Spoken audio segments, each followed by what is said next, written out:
Mucinex InstaSoothe temporarily relieves cough due to minor throat and bronchial irritation as may occur with the common cold. Occasional irritation and pain due to a sore mouth or sore throat. Pain associated with cankers.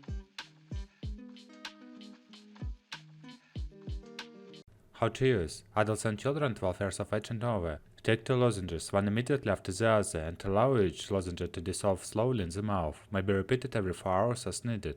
Do not exceed 12 lozenges in any 24-hour period. Children 6 to under 12 years of age. Take 1 lozenge and allow product to dissolve slowly in the mouth. May be repeated every 4 hours as needed. Do not exceed 6 lozenges in any 24-hour period. Children under 6 years of age do not use.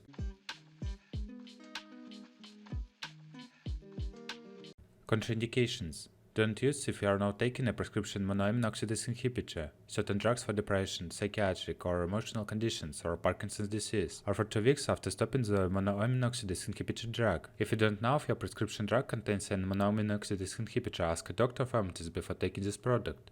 Ask a doctor before use if you have persistent or chronic cough such as occurs with smoking, asthma, or emphysema. Cough that occurs with stomach phlegm, mucus.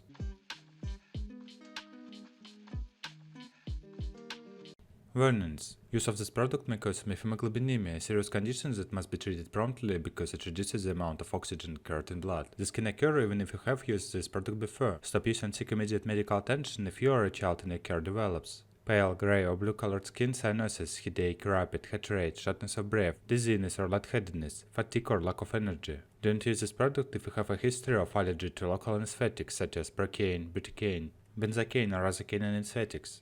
Sore throat warning. If sore throat is severe or persists for more than 2 days, is accompanied or followed by fever, headache, rash, swelling, nausea, or vomiting, consult a doctor promptly. Don't use for teen and children under 6 years of age.